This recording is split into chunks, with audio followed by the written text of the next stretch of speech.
Fala galera, estamos chegando para mais um Papo 10 aqui no nosso canal do YouTube. E claro, toda semana você já sabe que nós temos um convidado especial para falar sobre futebol, falar sobre esporte. E hoje é com muito prazer e alegria que a gente recebe a primeira mulher no nosso canal para falar sobre futebol. E ela sabe muito de futebol. Mas já, antes da gente apresentar quem é a nossa convidada, deixa eu mandar um recado aqui para os nossos parceiros do projeto Papo 10. A Madeiras do Brasil, para você que está construindo, para você que vai reformar a sua casa, o seu apartamento, você que quer planejar os seus móveis para a sua casa, vá direto em Madeiras do Brasil, que fica ali próximo à Praça Arraiol, no bairro de Jaraguá. Final de semana chegou, você quer tomar aquela cervejinha, quer almoçar com a sua família, cardápio diferenciado, vá direto em Massagueirinha Bar e Restaurante. Duas opções, Ponta Verde e Jatiuca, do nosso amigo Pedrinho Tenório. Ela é estudante de jornalismo, cronista esportiva e minha companheira de radiodifusora de Alagoas, a Seleção do Povo. A gente vai bater um Papo 10 hoje com Milena Alves, sobre futebol. Milena, seja bem-vinda ao nosso canal, tudo bem?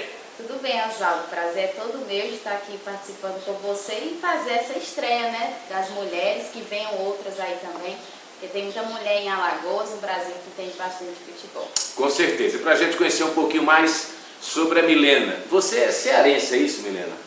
Isso, sou natural de Ceará, estou aqui em Alagoas há 5 anos já, mas ainda muito cearense, né? É de qual cidade do Ceará? Eu sou natural de Fortaleza, né?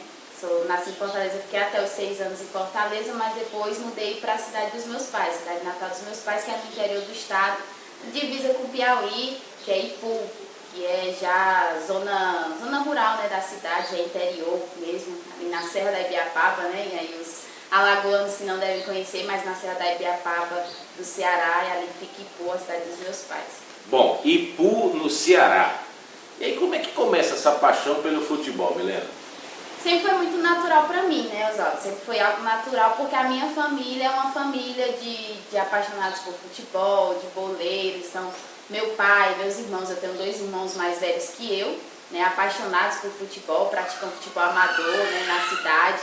Tenho um irmão que teve um sonho, né, um dos tantos sonhos de ser jogador de futebol, chegou a ir para a categoria de base em Fortaleza. Nessa época, ele é o meu irmão mais velho, a gente morava em Fortaleza. Ele tentou iniciar esse sonho, mas acabou desistindo.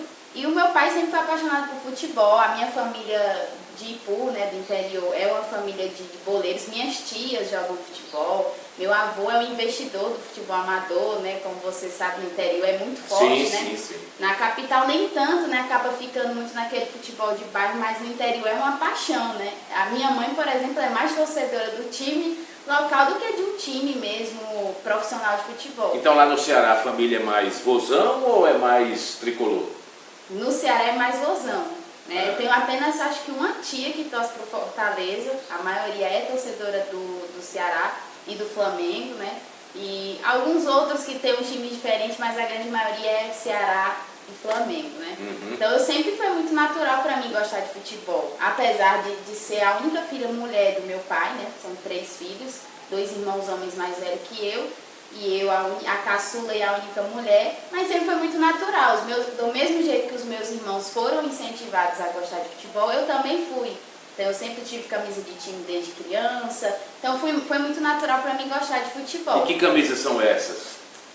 O coração sempre foi vermelho e preto, né? E eu não escondo, apesar da profissão e de haver, né, muitos cronistas, e aí eu respeito os colegas, mas foi uma decisão minha, até quando eu entrei mesmo no jornalismo, de não esconder, né? E aí eu tenho o meu pensamento a respeito dessa questão, mas sempre fui flamenguista, né?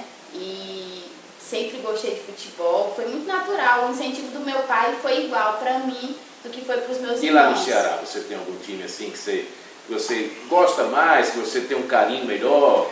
Eu tenho um carinho pela família, né, ser Ceará. Eu tenho um carinho, então eu sempre acompanho, sempre estou torcendo, mas hoje eu torço igual até mesmo por Fortaleza. Admiro muito a gestão atual de Fortaleza. A gente vê os dois crescendo juntos, né? Inclusive o que a gente espera para Alagoas, que CSA e CRB cresçam juntos, como a gente está vendo lá no Ceará. Tanto o Ceará quanto Fortaleza, apesar da rivalidade, estão crescendo juntos. Os dois chegaram à Série A praticamente ao mesmo tempo, né? O Ceará foi antes e o Fortaleza chegou um pouco tardiamente, mas permaneceu. Então eu tenho hoje esse carinho por torcer que eles continuem indo bem nas competições nacional e internacional. A gente teve o Ceará indo agora para a Sul-Americana, como o Fortaleza já foi anteriormente, ano passado, como campeão da Copa do Nordeste, né? Ano retrasado no caso.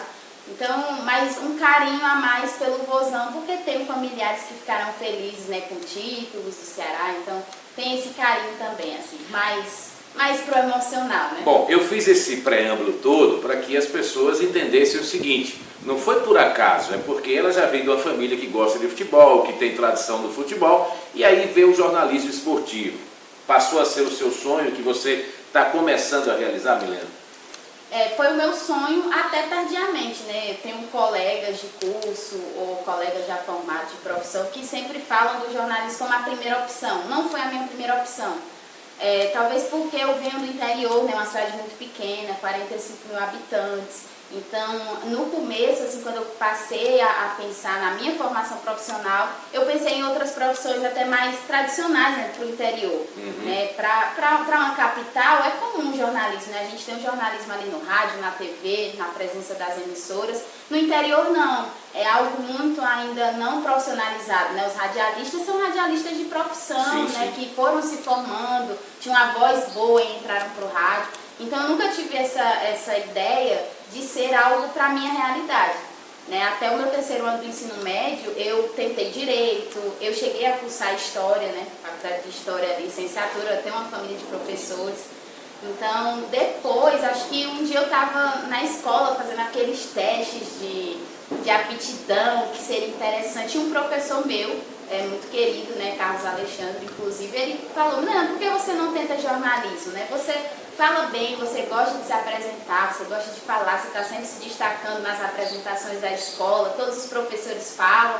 Eu sempre tive a paixão no futebol e de trabalhar com futebol. Quando eu pensava em alguma profissão, seria relacionada a futebol. Cheguei a pensar em fisioterapia para trabalhar com futebol, cheguei a pensar em direito para trabalhar com a justiça desportiva. Eu sempre tentava relacionar. É um sonho trabalhar com o que você vivencia. Claro, né? claro. E aí, com essa iniciativa do meu professor, botei a pulgazinha na orelha. Será que seria interessante? Aí eu passei a pesquisar. Era a chegada do curso de jornalismo em Sobral, que é a cidade que é polo universitário mais próxima de Ipu. Era a chegada do curso de jornalismo numa faculdade particular. Aí ele me sugeriu e tudo. Eu não cheguei a fazer o vestibular, mas falei: não, vou tentar Enem. E pelo Enem vou tentar entrar em jornalismo. Né? Acho que agora clareou, porque ficava aquilo: vou tentar direito, vou tentar história, mas não era paixão. E quando eu despertei para o jornalismo, eu não quis mais outra coisa. Então foi a partir daí que eu passei a me planejar para poder cursar jornalismo, e estou aqui na Alagoas já há 5 anos, né? Trabalhando há quase 3 anos já na difusora. Com experiência antes no estágio na própria instituição, né, dentro do Instituto Zumbi dos Palmares, mas anteriormente na TV educativa, e agora há quase 3 anos aí na difusora. Pois é, e com esse talento todo, né, que a gente está conhecendo aqui. Aí me fala uma coisa: é muito bom isso para o jornalismo esportivo. As mulheres cada vez mais elas estão conquistando o seu espaço, e de maneira muito justa. Hoje, por exemplo, a gente já observa mulheres narrando futebol num canal de TV tão importante como é o Sport TV, por exemplo. Isso, de certa forma, motiva mais vocês? É motivo de muito orgulho para vocês, mulheres? É um orgulho, mas é um passo ainda pequeno, né? Pelo tempo que a gente tem de profissionalização do jornalismo, de homens, né, estando na profissão. Então ainda é muito pouco as mulheres que a gente tem, né? Você citou a questão da Globo. A gente só tem 2 narradoras, né? Que é a Renata Silveira e a Natália Lara. Sim. Então e que chegaram recentemente no maior grupo, né? A gente sabe que tem outras histórias, né? A gente tem alguns casos na Fox Sport, na ESPN, nos canais fechados, mas no maior grupo, né, que a gente tem de transmissão esportiva é um início, né? A Renata Silveira chegou ano passado e esse ano a Natália Lara chega.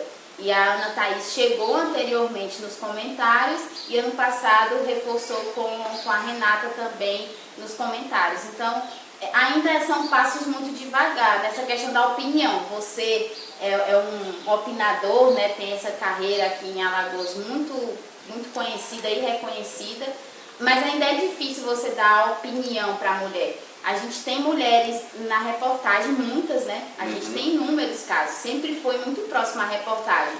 E aí fica aquela questão, para informar, a mulher ela é capaz, ela tem a desenvoltura para informar, e aí atrelaça algumas questões estéticas, que a gente sabe que ainda tem dentro do jornalismo, né, da comunicação de um modo geral, mas para a opinião isso foi tirado. Ainda existe um preconceito muito grande. Né? Imenso, né? A gente sabe que a opinião, e você que vivencia com isso, quando você dá sua opinião no ar, você para ser julgado, você é o cara que está ali, às vezes dando a informação da instituição. É claro que não é, porque no cargo de uma emissora, seja de rádio e TV, há inúmeros comentaristas de opiniões diferentes.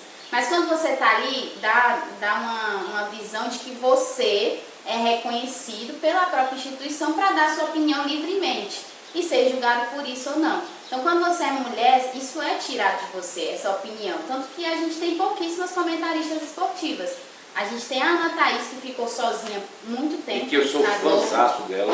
Mas que sofre coisas absurdas diariamente. É uma pioneira e que encoraja. Então, encoraja quem está estudando como eu, encoraja quem está iniciando numa instituição melhor, numa rádio, numa TV, mas ainda é muito pouco, porque é tirado. E a questão da narração ainda é um preconceito maior, porque aí julga-se a fala, o tom de voz feminino não é um tom para narração, porque isso foi colocado na cabeça do torcedor, né? O torcedor, ele foi criado e aprendeu futebol, dizendo que a opinião e a narração era do homem e a mulher, no máximo, reportava. Ela é capaz de informar, ela é capaz de estar ali apresentando, passando a informação, ela tem umas características físicas para isso, mas ela não tem capacidade para opinar. Eu não quero essa mulher opinando, eu discordo, né? Sinceramente eu discordo. Agora, claro que falta muito ainda, né? O caminho é muito longo ainda a ser percorrido, mas graças a Deus que se deu um início. Né? Se você imaginasse isso há 10, 15 anos atrás, quem iria imaginar? Né, que nós teríamos uma quantidade de mulheres trabalhando como repórteres, como comentaristas, como narradoras, quer dizer, talvez fosse até impossível isso. E aí tem uma outra questão, que muitas já foram vítimas, né, do assédio. Como é que você, mulher, você lida com isso? E você é uma menina jovem, mas uma menina casada. Como é que é o seu relacionamento com o seu esposo? Enfim, rola esse tipo de papo dentro de casa, internamente, você e ele, pela profissão que você abraçou? Do assédio dos torcedores, né? E dos próprios jogadores, enfim. Assim, os jogadores eu ainda tenho esse distanciamento porque... Você não vivenciou isso ainda. Eu não vivenciei o campo, né? Exatamente. A beira do Mas campo. você já ouviu casos desse sentido, Sim. E principalmente com relação a torcedores, né? A questão dos torcedores, eu acho que eu tenho até uma certa sorte, assim. E eu acho que a forma como eu cheguei na difusora foi uma forma que me possibilitou essa conversa direta com o torcedor. Então, como eu já entrei na difusora nos comentários, né, numa bancada, né, e aí eu agradeço ao Jorge Henrique, né, o nosso Borjão, por ter tido essa coragem, porque eu não fui primeiro para as reportagens e depois para o comentário. Eu fui primeiro para uma bancada do microfone mais tradicional de Alagoas, né, da Rádio Difusora, e a partir daí depois eu fui para os comentários. Mas eu tive essa possibilidade de tentar inserir ali nos debates do dia a dia essas questões. E aí eu tenho companheiros de bancada que também me ajudam, né, nessa questão, né? O Carlos Pereira, nosso apresentador, o nosso saudoso Miguel, que ficou quase um ano com a gente. E, nossa, foi uma pessoa que me abraçou. E o Carlos Madeira também, agora a gente está com o Edivaldo Alves. Então, eu sempre tive a possibilidade de colocar isso lá para os torcedores e instigar esse debate, essa mudança. E a gente tem torcedores, né, você sabe, tradicionais, torcedores a faixa de idade é de 50 a mais. Então são torcedores que viveram outra realidade do futebol, que a mulher não estava ali inserida. Então assim, eu tento essa conversa, então eu estou sempre tentando inserir esse debate, colocar na cabeça que o lugar de mulher é ali também e que os torcedores fazem parte dessa mudança. O assédio ele vem às vezes no julgamento, né? Eu já cheguei a dar opinião na difusora e ser julgada por ser mulher, né? E aí é o que dói, Eu sempre deixei muito claro, eu não quero que o torcedor concorde com tudo que eu falo. Eu quero que o torcedor discorde de mim, mas sem entrar na questão do gênero, por ser mulher. E por tentar me ofender com isso, né? E o maridão, como é que reage a tudo Ele isso? é super tranquilo em relação a isso, né? Eu já comentei inclusive com você, né, que sempre foi algo que eu tratei, sempre foi o meu sonho. Então, quando ele me conheceu, e a gente se conheceu através do futebol, né? Ele gosta muito de futebol, então a gente sempre teve essas conversas. Então, ele sabe que eu sempre gostei de futebol. E futebol é uma das coisas mais importantes para mim, não só porque eu sou torcedora, mas porque hoje é a minha profissão também. Então ele sempre entendeu isso e me fortalece, inclusive, quando eu passo por alguma situação que eu achei que não me senti bem dentro daquela posição, que eu não gostei de tal termo. Eu sempre converso, é a pessoa que talvez até que eu desabafe mais em relação a isso. Claro. Então ele entende muito bem isso e me apoia, me defende. E eu também sou uma pessoa, e você sabe no nosso convívio, você tem uma virtude, você tem uma personalidade muito forte. Eu não vou ficar cabisbaixa, é claro, já aconteceu. E aí eu confesso pra você, eu já cheguei dias que eu pensei assim, por que eu escolhi essa profissão? Porque é duro. E olha que eu ainda não senti essa questão do campo, esse assédio mais ligado à sexualidade. Eu fui mais a questão da competência, do questionamento da minha competência, do porquê que eu estava ali, e do corpo estranho para o torcedor, que não está acostumado. Mas eu rebato tudo, eu não fico calada. Eu posso depois chegar, ficar mal, chorar e tudo, mas na hora eu não vou demonstrar isso. Muito bem, essa é Milena Alves, tá certo? Um pouco da Milena nós estamos conhecendo aqui no nosso canal Papo 10 no YouTube. Deixa eu dar outro recadinho para você aqui, para você que está construindo, para você que está reformando a sua casa, o seu apartamento. Você quer planejar todos os móveis da sua casa, do seu apartamento, do seu escritório? Vai direto em Madeiras do Brasil, que fica ali na Praça Arraiol, no bairro de Jaraguá. Massagueirinha Bar e Restaurante. Você tem duas opções, Ponta Verde e Jatiuca, mas todos dois com aquele cardápio diferenciado. A casquinha de siri do Massagueirinha, meu amigo, é coisa excepcional. Suco da fruta natural, aquela cerveja gelada, refrigerante. Massagueirinha Bar e Restaurante, Ponta Verde e também na Jatiuca. Agora deixa eu saber também a sua opinião um pouco sobre esse momento nosso. Bom, você acredita que CSA e CRB podem fazer uma boa Série B, Milena? Olha, a gente comenta isso diariamente, né? O nosso ouvinte e agora telespectador, né? Internauta aí no YouTube. Eu acho que o CSA principalmente vem com os mesmos erros, né? Do ano passado, erros de contratação logo no início da temporada. Gostou do Ney Frango? Gostei no quesito de um técnico experiente. Eu acho que os últimos trabalhos do Ney, tecnicamente, não trouxeram aqui. Eu acho que foi mais a história. Foi mais por ser um técnico cascudo, que já passou por muita coisa, e acho que o CSA precisava disso. Precisava desse técnico que tivesse conhecimento de crise, porque a gente não pode negar que está vivendo uma crise interna, né? São muitas questões extracampo que atingem diretamente o elenco.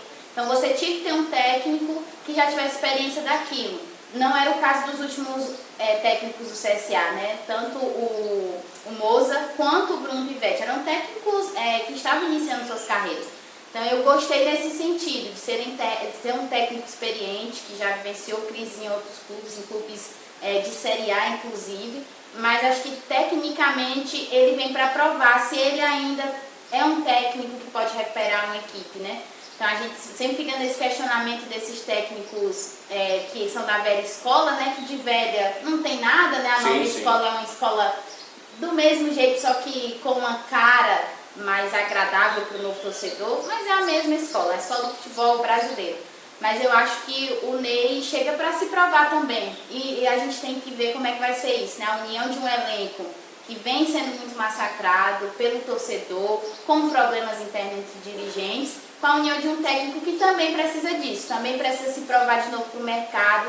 E acho que é o grande momento. E isso, o CSA entende bem disso, né? E o CRB? O CRB eu acho que vem vivenciando crises individuais, né? Quedas individuais, que estão prejudicando o elenco.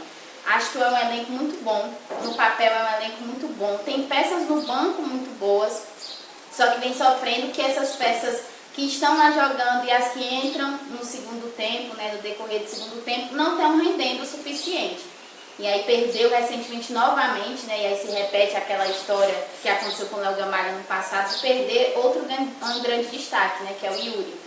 E o Yuri estava fazendo ali do limão uma limonada naquele ataque. Mas esse é o ônus, né, de um time que começa a fazer uma boa campanha, que começa a despertar o mercado. Quase todos eles correm esse risco, né? Ou você joga fora do país, ou então equipes da Série A vêm em busca. É a mesma coisa, equipes que estão bem na Série C correm o risco de perder jogadores para uma Série B, por exemplo. Né? O mercado está sempre girando, está sempre movimentando. Né? Aí eu acho que o importante é a gente entender o quanto os times ganham, apesar de perderem jogadores. Né? E acho que o torcedor também fica muito desconfiado dos contratos, né? Porque os jogadores vão e às vezes o time não ganha, né, com aquela ida. E aí você perde dentro de campo e perde fora, porque você não tem como recompor. Mas né? Infelizmente esse não é o futebol. Eu costumo dizer o seguinte: infelizmente o futebol está dessa forma.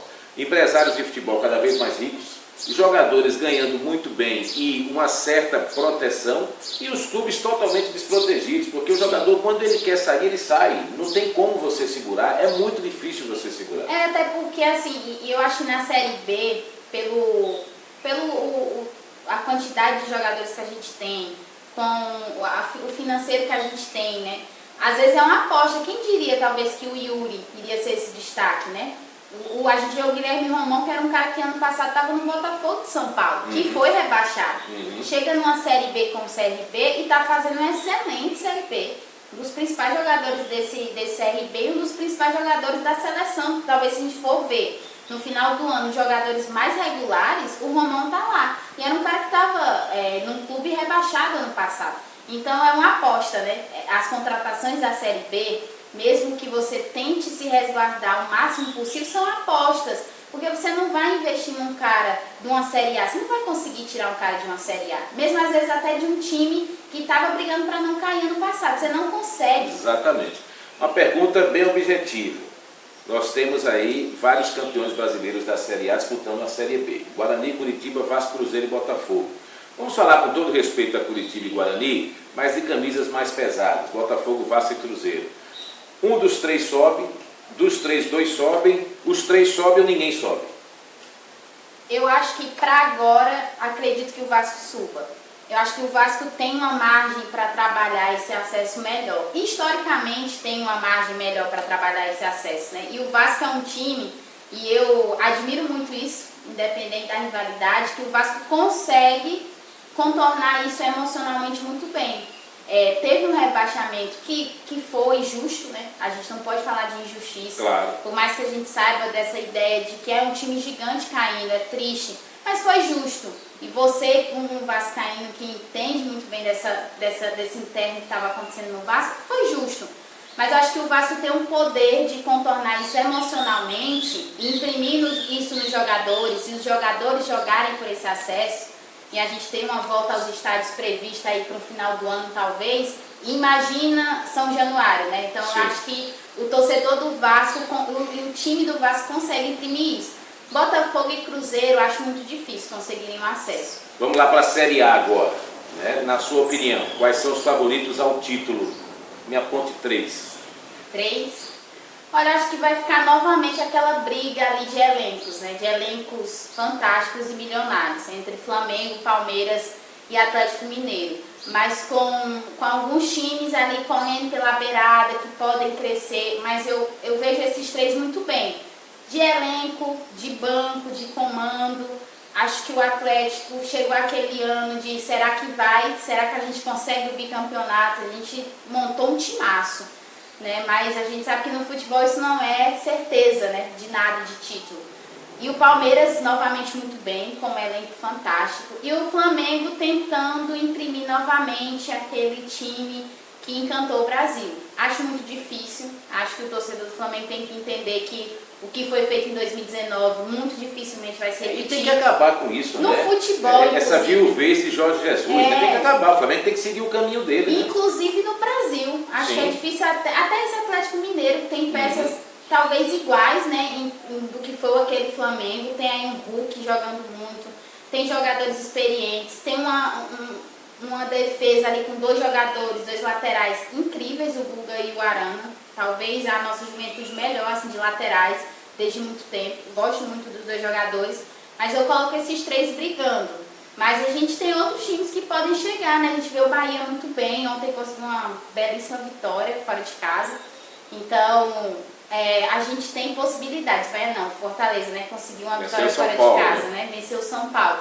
Então a gente tem times que podem aí dar uma pintazinha de tentar em G4 mais forte. Muito bem. Olha, antes da gente fechar esse nosso Papo 10 com a Milena Alves, ela é muito fã também do futebol europeu, mas aí a gente precisava de muitos programas aqui, né, para a gente conversar, e a gente já está estourado já aqui no nosso tempo. Rapidamente, Milena, qual o seu sonho profissional? Meu sonho profissional é me tornar uma comentarista esportiva.